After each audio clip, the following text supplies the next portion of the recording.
مالک اور خدمتگار کے درمیان ایک خوبصورت رومانٹک کہانی۔ مالک، جو ایک امیر اور شہری زندگی کا حصہ تھا، اپنے خوابوں کو حق میں بدلنے کی تلاش میں مصروف تھا۔ ایک دن اس نے اپنے گھر میں نئے خدمتگار کی تلاش میں مشغول ہوتے ہوئے ایک خوبصورت لڑکی کو کام پر رکھ لیا۔ اس لڑکی کا نام نورا تھا، جو ہمیشہ مسکانی چہرہ لے کر کام کرتی تھی۔ مالک کو نورا کی مانند فخر تھا، اور دیر تک یہ احساس ہوا کہ ان کے درمیان محبت کی بھی بات ہے۔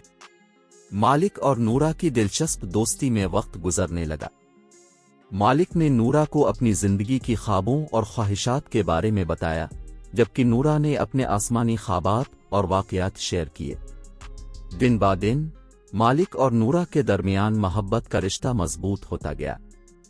ایک دن برف بری ہوئی سردیوں میں مالک نے نورا کو اپنے گھر کے باغ میں لے کر گئے۔ وہاں انہوں نے ایک چھوٹی سی چھائی تختی بچھائی اور اپنے گرم جانوں کے ساتھ ایک دوسرے کے قریب آئے۔ میز پر چائے کی پیالیوں کی بہت ہی خوبصورت بو محسوس ہو رہی تھی، جس نے ماحول کو محبت بھرا احساس دیا۔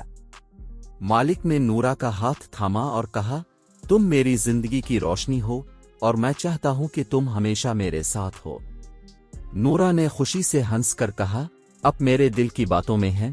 مالک صاحب، ان کی آنکھوں میں محبت کی چمک ہوتی ہوئی دیکھی دے رہی تھی۔ انہوں نے مالک کو اپنے دل کی بات سنائی۔ اس دن سے مالک اور نورا نے اپنی زندگی کو ایک دوسرے کے ساتھ تقسیم کرنے کا فیصلہ کیا۔ ان کی محبت میں بڑھتے ہوئے وہ اپنی زندگی کے ہر لمحے کو ایک دوسرے کے ساتھ خوشی سے منظم کر رہے تھے۔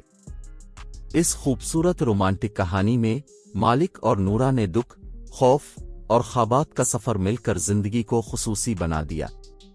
ان کی محبت نے ایک دوسرے کو حقیقی خوابوں کی طرف لے جانے میں مدد کی اور ایک خوبصورت زندگی کا آغاز کیا۔